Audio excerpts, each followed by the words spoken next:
Good morning students. Welcome back to my Madhuri biology classes. आज हम start करेंगे class 11th का चैप्टर सेकंड, जिसमें पार्ट थर्ड पढ़ेंगे। ठीक है, पार्ट सेकंड में अब तक हमने पढ़ा था बैक्टीरियोफेज के बारे में, जिसमें मैंने जीवाणु के आपको टाइप्स बताए थे, यू बैक्टीरिया, आर्की बैक्टीरिया। ठीक है, जिसमें हमने उसकी संरचना पढ़ी थी कि किस किस तरीके के जीवाणु होते हैं। आज हम जीवाणु की संरचना देखेंगे कि उसमें कौन कौन सी जो ऑर्गन है वो पाए जाते हैं। यहाँ पे मैंने जीवाणु की संरचना बनाई है, तो इसके आपको यहाँ पे 3 लेयर्स दिख रहे होंगे, 1 2 3। ठीक है, तो जो सबसे अंदर वाली लेयर जो होती है इसको कहते हैं हम कोशिका द्रव्य कला। बीच वाली जो लेयर होती है उसको कहते हैं कोशिका भित्ति, और जो सबसे आउटर में जो लेयर होती है उसको हम कहते हैं स्लाइम लेयर या कैप्सूल। अब इस लेयर के दो नाम है, स्लाइम लेयर और कैप्सूल। ये मैं अभी आगे डिस्कस करूंगी कि इसको दोनों नामों से कब कब जाना जाता है। इसके बाहर में आपको कुछ ये रॉड लाइक स्ट्रक्चर दिख रहा है, इसको कहते हैं हम पिलरी। ठीक है, इसके बाद इसमें मीजोसोम प्रेजेंट होता है, राइबोसोम प्रेजेंट होता है 70S। बीच में इसमें अनुवांशिक पदार्थ होता है जिसको हम केंद्रिका या न्यूक्लियोइड डीएनए कह सकते हैं, और ये फ्लैजेला होता है। ठीक है, यहाँ पे हमने इन सब के नाम देख लिए। अब हम इन सबका काम देखेंगे कि इन सबका काम क्या होता है। तो जो सबसे पहले हम इसका देखेंगे स्तर, जो ये जीवाणु की संरचना बनी है इसके स्तर क्या है, यानी कि जो इसकी त्वचा है उसके कितने स्तर है? 3। कौन कौन से हैं?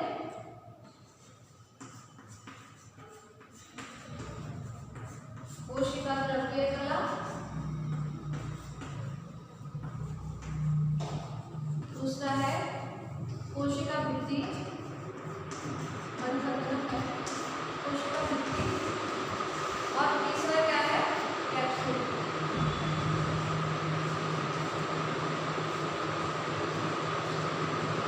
ठीक है, तो सबसे पहले जो हम बात करेंगे वो हम इसके स्तर की बात करेंगे। तो सबसे पहली जो हमने स्तर ली थी वो है कोशिका द्रव्य कला। तो कोशिका द्रव्य कला क्या होती है?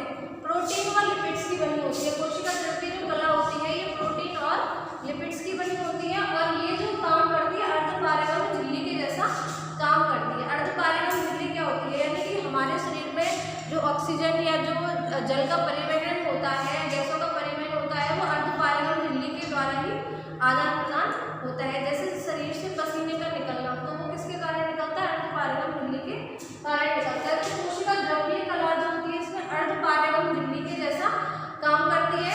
ये किसकी बनी होती है? लिपिड व प्रोटीन की बनी होती है। अधिकतर एग्जाम में जो क्वेश्चन आता है वो इसी तरीके से पूछा जाता है कि कोशिका द्रव्य कला किसकी बनी होती है? तो लिपिड और प्रोटीन की बनी होती है। दूसरा है हमारा कोशिका भित्ति। सेकेंड स्तर जो है, सेकेंड लेयर है, उसको कहते हैं हम सेल वॉल यानी कोशिका भित्ति। जीवाणु की कोशिका भित्ति जो होती है पेप्टाइड ग्लाइकॉन की बनी होती है। कोशिका भित्ति किसकी बनी होती है? पेप्टाइड ग्लाइकॉन। जीवाणु की कोशिका भित्ति पेप्टाइड ग्लाइकॉन की बनी होती है। पेप्टाइड ग्लाइकॉन भी 2 प्रकार के होते हैं। एक तो होते हैं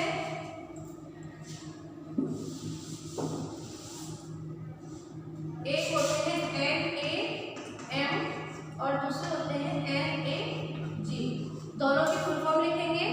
NAM होता है N acetyl muramic acid, N acetyl muramic acid, और दूसरा होता है N एसिटल ग्लूटामिक एसिड।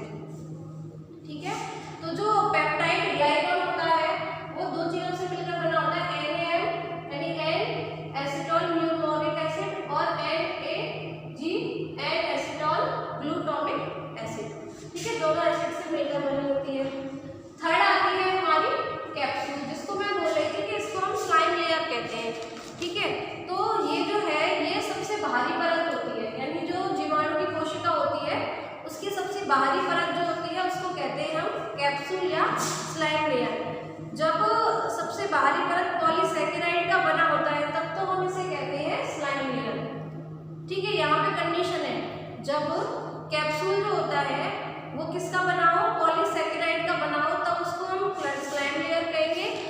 यदि पॉलीसैकेराइड की जगह पॉलीपेप्टाइड का बना हो, यानी कि जब स्लाइम लेयर पॉलीसैकेराइड के साथ साथ पॉलीपेप्टाइड का भी बना हो तब उसे हम कहते हैं कैप्सूल। आई बात समझ में? यानी दो नाम थे यहाँ पे, एक स्लाइम लेयर है और एक कैप्सूल है। मैंने बीच में हाइफन लगाया इसके, ठीक है। इसका मतलब क्या है, इसके दो नाम है लेकिन इसको स्लाइम लेयर कैसे कहेंगे? कुछ जीवाणुओं में तो ये जो कैप्सूल होता है ये सिर्फ पॉलीसैकेराइड का बना होता है। जहाँ पे ये पॉलीसैकेराइड का बना हो वहाँ पे इसको हम कहते हैं स्लाइम लेयर, ठीक है। और जहाँ पे पॉलीसैकेराइड के साथ साथ पॉलीपेप्टाइड का भी बना हो, यानी दोनों का मिक्स हो, उस टाइम हम इसको कहेंगे कैप्सूल, ठीक है। तो ये बात आपको क्लियर समझ में आ रही होगी कि यदि कहीं पे आपको एग्जाम एक डायग्राम दिया जाए और वहाँ पे उस लेयर का नाम कैप्सूल लिखा है तो अपने आप माइंड में ये बात आ जाएगी कि ये कैप्सूल है, तो इसका मतलब इसकी जो लेयर है वो पॉलीपेप्टाइड और पॉलीसैकेराइड दोनों की बनी है। पहचान सकते हैं ना, ठीक है। तो यहाँ पे तो ये तीनों इस तरह की बात थी। इसका काम क्या होता है? स्लाइम लेयर का काम होता है जीवाणुओं की कोशिका को सुरक्षा प्रदान करना। तीनों ही लेयर का काम क्या होता है? इसको सुरक्षा देना बाहरी वातावरण से, ठीक है। इसके अंदर ये जो इंटरनल ऑर्गन्स होते हैं इनको सुरक्षा कौन प्रदान करती है? ये तीनों लेयर्स करती है। सबसे पहला इसका सबसे ज्यादा काम स्लाइम लेयर का ही होता है क्योंकि ये क्या करती है? इसमें सुरक्षा प्रदान करती है, ठीक है। अभी यहाँ पे हमने किसी पर्टिकुलर ऑर्गेनिज्म की जीवाणु की संरचना नहीं बनाई है, तो यहाँ पे इसलिए ना तो हम इसको स्लाइम लेयर बोल सकते हैं और ना कैप्सूल बोल सकते हैं, इसलिए इसको दोनों नामों से बोला जाएगा, ठीक है। अगला आता है हमारा मीजोसोम। मीजोसोम जो होता है, मीजोसोम इसमें माइटोकॉन्ड्रिया के समतुल्य वर्क करता है। माइटोकॉन्ड्रिया का काम क्या होता है? श्वसन करना। श्वसन केंद्र होता है माइटोकॉन्ड्रिया, जिसको क्या कहते हैं? पावर हाउस भी कहा जाता है। तो इसका काम क्या होता है? श्वसन करना। यानी हेडिंग डालेंगे मीजोसोम, उसमें लिखेंगे इसका काम माइटोकॉन्ड्रिया के समतुल्य होता है, श्वसन करना। अगला आता है राइबोसोम। राइबोसोम इसमें होता है 70S। तो 70S प्रकार का होता है, तो यानी कि इसकी दो सब यूनिट होती है, एक होती है 30S और दूसरी होती है 50S। यानी कि राइबोसोम में जब 70S का है तो इसकी दो सब यूनिट होती है 30S और 50S, ठीक है। अगला आता है पिलई, जो मैंने ऊपर लिखा है। पिलई का काम क्या होता है? जीवाणु को किसी भी होस्ट सेल पे चिपकाने का काम क्या होता है? जीवाणु को तुमने देखा वॉल पे चिपक जाता है, पेड़ पौधों में चिपक जाता है ना। ह्यूमंस होते हैं उनकी बॉडी में भी एंटर कर जाता है, किसी भी चीज पे चिपकता ही तो है वो। तो वो चिपकता किसके कारण है?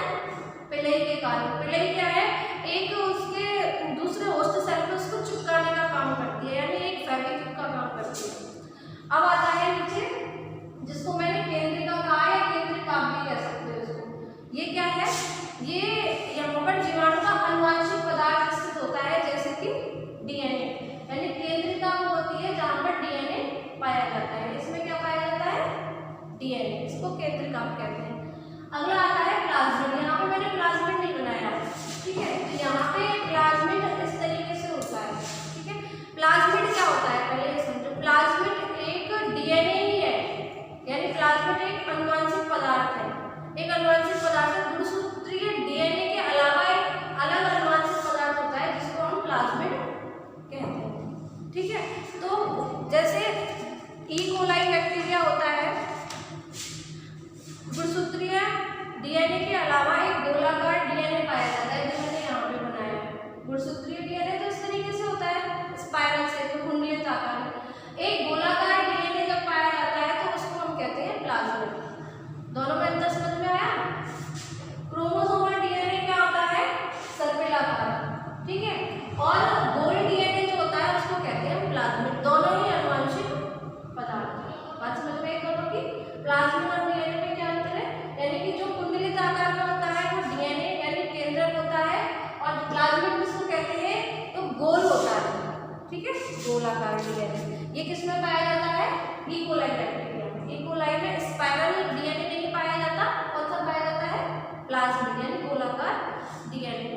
एक शब्द आता है एपिसोम।